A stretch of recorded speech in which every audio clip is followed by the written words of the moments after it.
So basically all I did, I just went around and parented everything. So if I just clear the parent, basically I just clicked the back of like all the separate objects I clicked separately, and I shift clicked the outer frame, and then you just press P on the keyboard, and basically that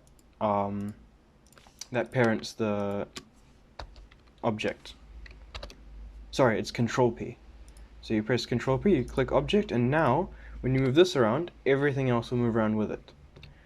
So now that I have parented everything in its own object, I can now animate it. So I've already set up the lighting to a very loose standard. You can obviously change it in the world settings. So this is the world, and if you go into the rendered view, you can take those two, and then you can set up whatever HDRI or whatever thing you want. If you want, you can send it to me, and I can do it for you. So just all the materials, everything is basically set up. So now we can go ahead and animate it. So hypothetically, if you want it to just do a 360, just, you know, like that, just 360, then all you have to do is just go into the timeline. At the starting position, you want to press I, and then click rotation, so that enters a keyframe.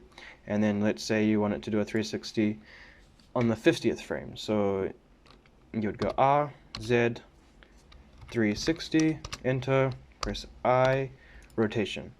So now it will rotate 360 degrees. Now you'll notice that it is non-linear. It's a Bezier curve. So if you want to make it linear, you can, just changing the timeline to 50 frames, you can right-click on right-click on while both of them are selected, so the selected means yellow. Just right-click, interpolation mode, linear. Now when you see it's linear. If you want it to make it loop perfectly, you want to put this one onto frame 0. So that way when this one is in this position, the next one is the one after that position, because these two are both the same. So the one after it is that one. So you want it to finish with this one and then start again with that one. So if you do that now, it should loop perfectly. So this is basically how you make it loop. If you need to do something else, then you can do that. If you wanted to add a camera, for example, you can just go camera, Shift A to insert a camera, then you press 0 on your keyboard, then you press N, view, camera to view, then you can zoom out, you can move the camera around however you like. So I might make it something like this, change the aspect ratio to 1920, so it's 1:1, maybe zoom it in a little bit more. Just play around with it. You want to make sure that you play around with it when it's at its tallest or its most diagonal point, so that way when it goes down, it stays that way. If you want to get a little bit more creative, then you can keyframe the camera.